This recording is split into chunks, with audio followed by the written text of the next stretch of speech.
रूस यूक्रेन जंग के बेहद गंभीर नतीजे अगले 15 दिनों में आ सकते हैं।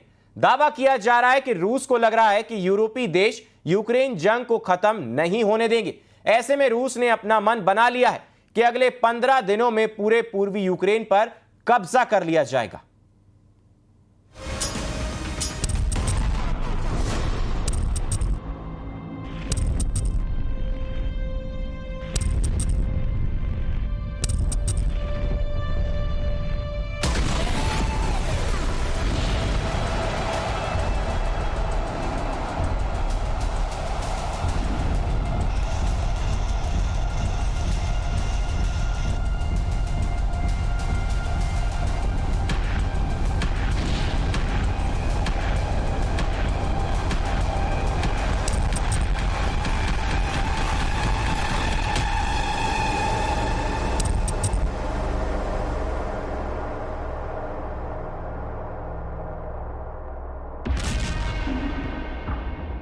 पंद्रह दिन में रूस की जीत का ऐलान।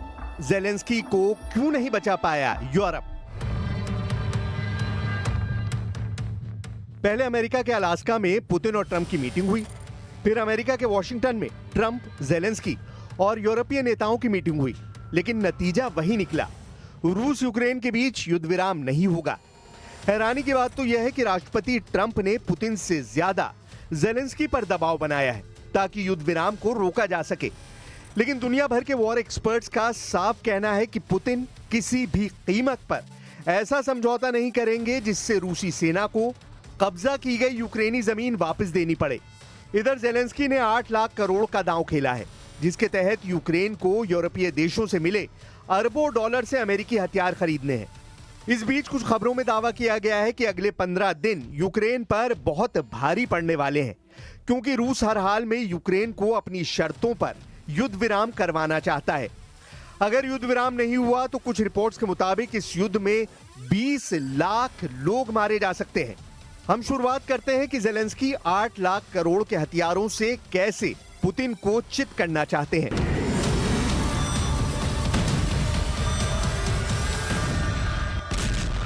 $8 लाख करोड़ के हथियारों से पुतिन को हराने की डील।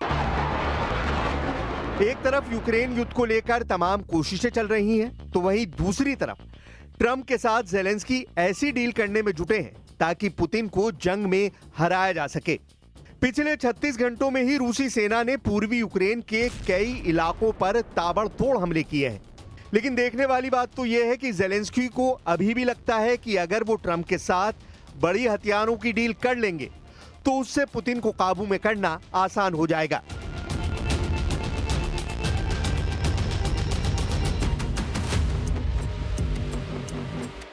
खबरों के मुताबिक अमेरिकी राष्ट्रपति ट्रंप ने यूक्रेनी राष्ट्रपति ज़ेलेंस्की और यूरोपीय नेताओं से मुलाकात में यूक्रेन को सुरक्षा गारंटी देने का आश्वासन दिया। एक रिपोर्ट के मुताबिक यूक्रेन ने अमेरिका से हथियार और ड्रोन खरीदने का प्रस्ताव दिया। अगले 2 हफ्तों में पुतिन ज़ेलेंस्की की मुलाकात हो सकती है, जिसमें जंग रोकने को लेकर फैसला होगा। एक रिपोर्ट के मुताबिक यूक्रेन ने सुरक्षा गारंटी के बदले 100 अरब डॉलर यानी 8.3 लाख करोड़ के अमेरिकी हथियार और 50 अरब डॉलर यानी 4.15 लाख करोड़ के ड्रोन खरीदने का प्रस्ताव रखा है। यूक्रेन को ये पैसे यूरोपीय देश मिलकर देंगे। ट्रंप ने सोमवार को कहा था कि हम नेटो को ही हथियार बेचेंगे, नेटो चाहे तो हथियार यूक्रेन को दे। हथियार खरीद का ये प्रस्ताव ज़ेलेंस्की और ट्रंप की व्हाइट हाउस में होने वाली मुलाकात से पहले यूरोपीय सहयोगियों के साथ साझा किया गया था। अमेरिका से कौन से हथियार और ड्रोन खरीदे जाएंगे, इसकी पूरी डिटेल सामने नहीं आई है। हालांकि यूक्रेनी अधिकारियों ने मिसाइलों और डिफेंस डिवाइस के साथ शहरों और बुनियादी ढांचों की रक्षा के लिए 10 American made patriot air defence system की डिमांड की है। Мы не можем согласиться с тем, что теперь предлагаются вопросы безопасности, коллективной безопасности решать без Российской Федерации. Это не получится. Мы уже не раз объясняли, что Россия своих интересов не завышает, но наши законные интересы мы будем обеспечивать твердо и жестко. И я уверен, что на Западе, прежде всего в Соединенных Штатах, прекрасно понимают, что всерьез обсуждать вопросы обеспечения безопасности без Российской Федерации – это утопия, это путь в никуда. लेकिन इधर जो खबरें आ रही हैं उनके मुताबिक रूस ने भी हर चाल की काट निकाल ली है। फिलहाल तो वो किसी भी कीमत पर यूक्रेन के कब्जे वाले इलाके छोड़ने को तैयार नहीं है और जब तक रूस पूर्वी यूक्रेन के बड़े हिस्से में कब्जा बनाए रखेगा तब तक ज़ेलेंस्की और पुतिन के बीच युद्ध विराम पर वार्ता संभव नहीं है।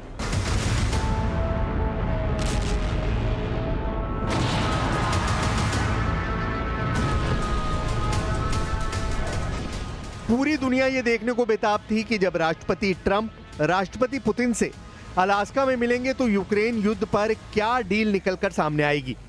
लेकिन हैरानी की बात तो यह है कि इस मीटिंग में ना तो कोई डील हुई और ना सीज फायर पर बात बनी। वॉर एक्सपर्ट्स का साफ कहना है कि आज की तारीख में रूसी सेना ने यूक्रेन के काफी बड़े इलाके पर कब्जा कर लिया है। इस वजह से यूक्रेन, यूरोप, नेटो और अमेरिका पुतिन पर दबाव नहीं बना पाए हैं। शुरू में दावे किए जा रहे थे कि ट्रंप पुतिन पर भारी साबित होंगे, लेकिन पुतिन ने दिखा दिया कि डोनाल्ड ट्रंप भले ही दूसरे देशों को धमकाकर अपना दबाव बना लेते हों, लेकिन पुतिन को दबाना ट्रंप के बस की बात नहीं है। यही वजह है कि जैसे ही मीटिंग खत्म हुई, रूसी सेना ने यूक्रेन पर हमले बेहद तेज कर दिए हैं। खबर तो ये भी है कि ज़ेलेंस्की इस मीटिंग के नतीजों से बुरी तरह घबरा गए हैं। यूक्रेनी अधिकारियों और नेताओं ने तो डंके की चोट पर कह दिया है कि रूस अमेरिका की मीटिंग पूरी तरह से फेल हो चुकी है और इस मीटिंग की वजह से पुतिन अब ट्रंप पर भारी साबित हुए हैं। यूक्रेनी संसद की विदेश मामलों की समिति के अध्यक्ष ओलेक्सांद्र मेरेस्को ने द न्यूयॉर्क टाइम्स को बताया कि ट्रंप और पुतिन के बीच शिखर सम्मेलन से रूस और यूक्रेन के बीच कोई शांति समझौता नहीं हुआ और पुतिन ने ट्रंप का इस्तेमाल ये दिखाने के लिए किया है कि वो अलग थलग नहीं है। मेरेस्को ने आगे कहा कि पुतिन, जिन पर अंतर्राष्ट्रीय आपराधिक न्यायालय ने युद्ध अपराधों का आरोप लगाया है, सूचना युद्ध जीत गए हैं।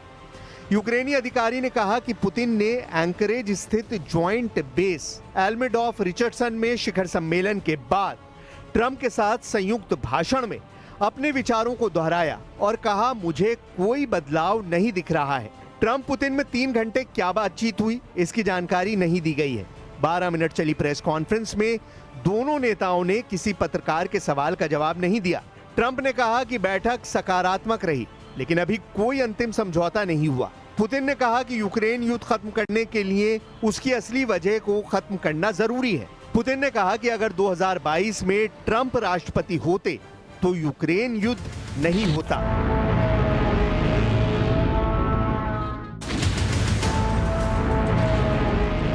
इधर अमेरिका के राष्ट्रपति डोनाल्ड ट्रंप ने हार नहीं मानी है। ट्रंप किसी